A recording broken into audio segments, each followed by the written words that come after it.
Ladies and gentlemen, boys and girls, from Eric Lima Shenanigans of 1977, it's Monday, and you know what that means. It's time for another episode of the Raw Event Center. And now here's the man that will bring you all the wrestling action from Monday Night Raw, Mr. Eric M. Lima. Thank you very much, Mr. Announcer, sir. Well, hello there, everyone. Welcome to yet another episode of Eric Lima Shenanigans of 1977, episode number 2192. And we just finished the Raw after WrestleMania. As you know, the Raw after Mania, always full of surprises and chaotic things happening. And looks like we've gotten back to the surprise, could be surprise debuts, surprise returns, surprise anything at this point. And this just went down. And now, as you know,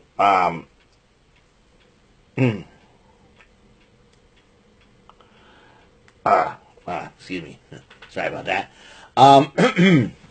As you know, we finished up watching Monday Night Raw. This is what Brandon Martin sent me. Give me a second here.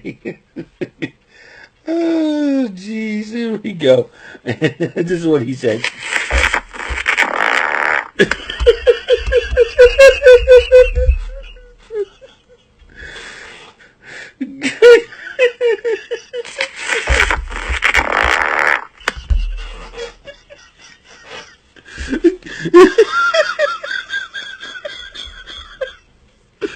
Oh, I can go one more time.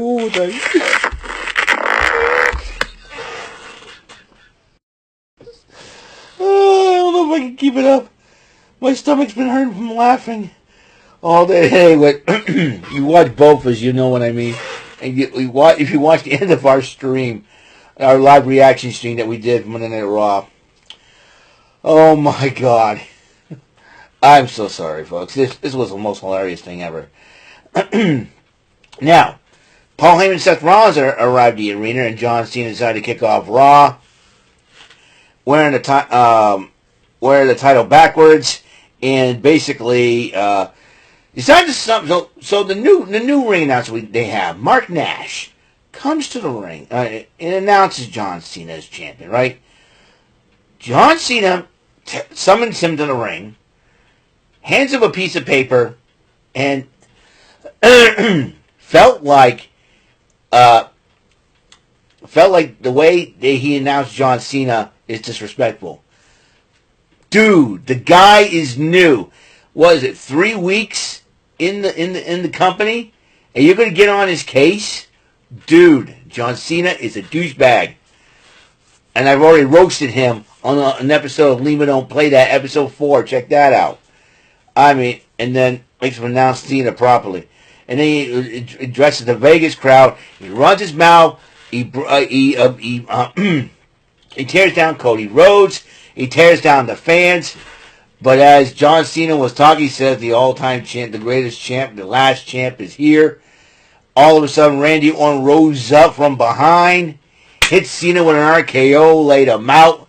I was like, that's what you get. John Cena, that's what you got for running your freaking mouth. And guess what? Randy Orton just shut you up. That's how I feel. So, and then in attendance, Gabriel Iglesias, a.k.a. Fluffy, was there, along with Rana Dugabati and the guys from the Pat McAfee show have shown out to show support.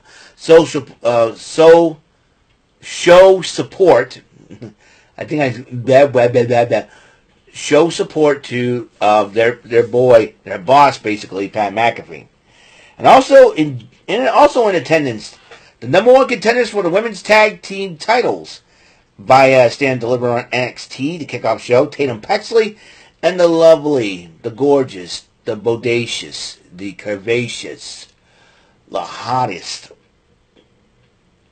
woman ever, the Babelicious, Gigi Dolan.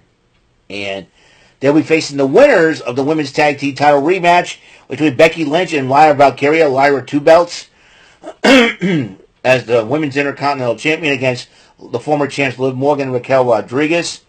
And Liv Morgan and Raquel Rodriguez ended up winning the match and getting their belts back for a fourth time.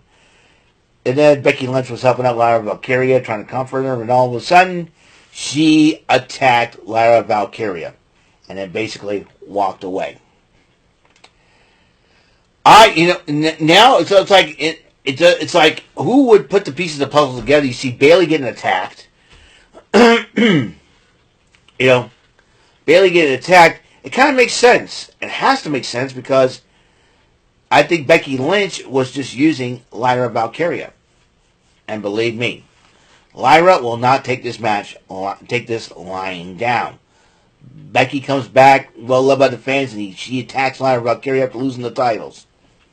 So, and then the New Day comes out to address the Vegas crowd about being the greatest champions of all time. They're 13-time tag team champions.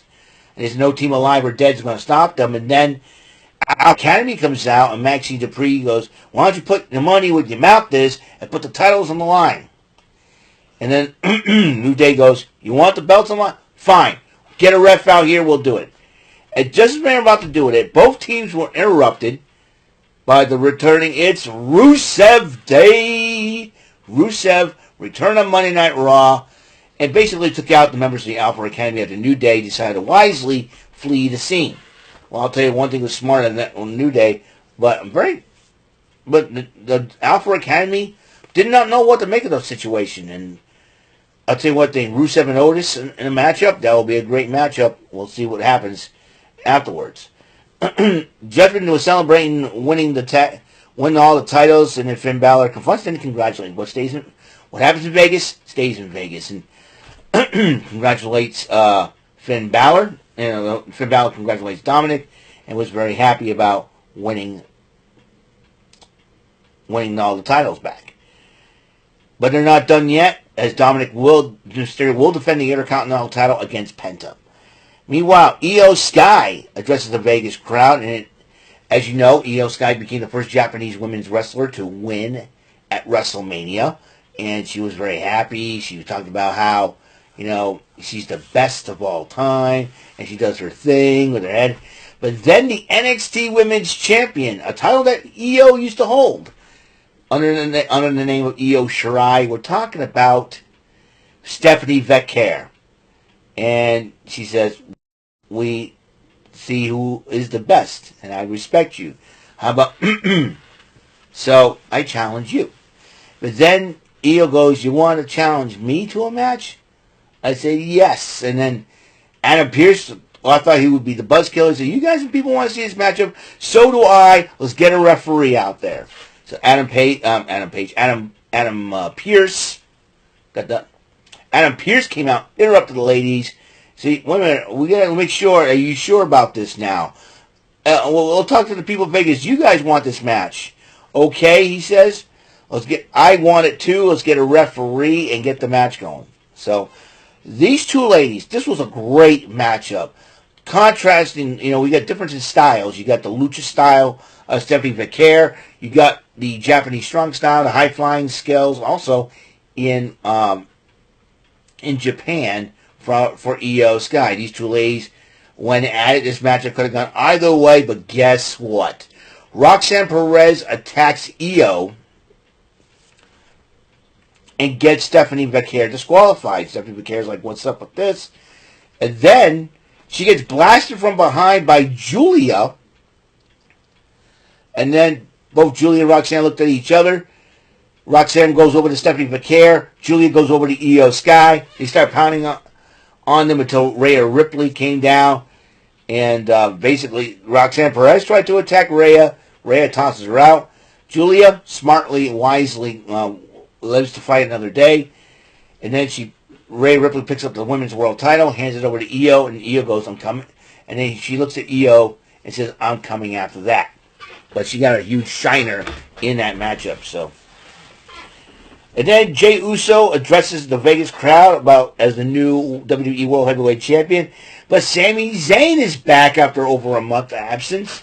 returning to Monday Night Raw, and then all of a sudden he goes, I'm proud of you, you're my dog, you're my Uso, I love you.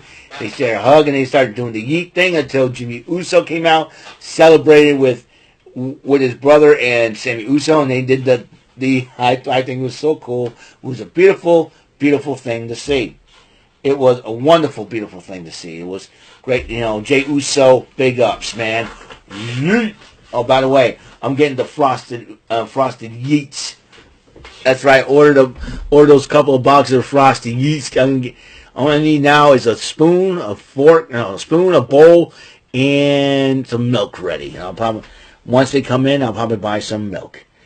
In attendance, Metro Booming, Rich Stokes, and Kia Stokes, and Chelsea Gray of the Las Vegas Aces, and Chase Briscoe, who was an actor. I wonder if he's related to any of the Briscoes in wrestling. Captain Kelly interviewed Logan Paul last night, and about, I won, didn't I? And then Jackie Redmond interviewed AJ Styles tonight, and AJ Styles says, I'm going to move on. I lost. I'll take the L. I'm going to move on. And then Karrion Kross and Scarlett interrupt Styles, and Styles goes, why don't you do it yourself? And then Karrion Kross goes, maybe I will. And so we're about to get ready for the Intercontinental title match until Gunther confronts Michael Cole and Pat McAfee. Right? Gunther's, and Michael Cole says, we're just doing our jobs. Listen, not for nothing, I'm not the one who tapped out. But then, and then Pat McAfee's trying to calm things down, and, Gunther slaps the headphones off Michael Cole, and then Pat McAfee was trying to calm Michael, and then Gunther pushes Pat McAfee all the way down, and then Gunther grabs Michael Cole about to slap on the sleeper hold on him until Pat McAfee came to Michael Cole's aid.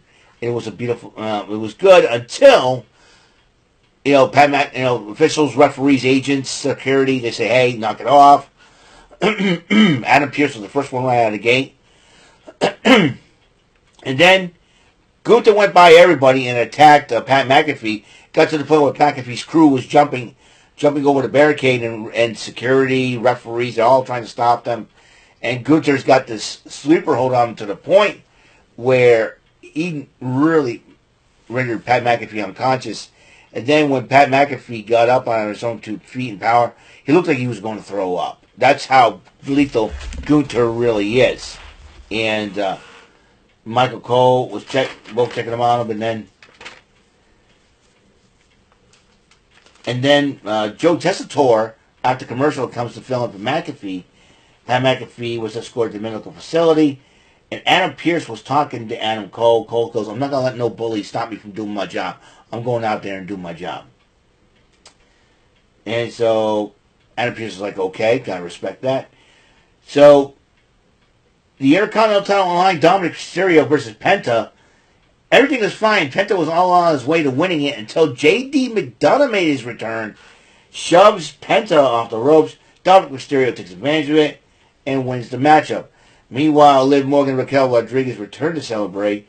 Finn Balor, not so sure of the whole situation, of how it's going to be, how it's been done. Looks like they're trying to make Dominic Mysterio the new leader of Judgment Day. We shall see. Seth Rollins and Paul Heyman arrived to celebrate. Arrived to the arena to address Mania. CM Punk interrupts Seth Rollins, and both men fight it out. And Punk goes after Heyman, and Rollins attacks Punk, and then nails him with a curb stomp. And then they're about to address the video once again, declares Rollins the number 1 best in the world. Here comes Roman Reigns. Rollins dumps Punk out of the ring. Both men fight it out, and then after knocking Rollins aside, Roman Reigns did the Superman punch on Paul Heyman. That was hilarious. But then Roman Reigns was about to get up and spear Seth Rollins, but a hooded figure stops him and attacks him. Who was it? Braun Breaker. And then Breaker just basically spears both Reigns and Punk. Well, Reigns decided to fight back, but Breakker spears Reigns to a barricade. And then Rollins, after trying to get back in the ring, curb stomps both Punk and Reigns. And now the alliance between Heyman, Seth Rollins, and Braun Breaker. That is the crazy part. So what do you guys think, huh? Well, I gotta go. And I'm going to upload this video and get some sleep. Got work tomorrow. So I will see you guys later. NXT Fallout from Stand and Deliver. So let's see what happens there. The first NXT after Mania. Who knows what's going to happen. So I will see you guys later. You guys have a wonderful, blessed day and resting at night. Get some sleep. And I'll see you tomorrow for another episode of Eric Lima Shenanigans in 1977. Until that episode comes rolling around, Mr. Announcer, take us home. That is all for today's episode of the show. This is Mr. Announcer speaking for Eric Lima Shenanigans of 1977. A Big Beefy E and Do It for Bob Saget production, and in association with a Raving Bull for 3000 Telepictures and Distribution. Thank you for watching another episode of Eric Lima Shenanigans of 1977. See you later on the next episode of the show. Goodbye for now.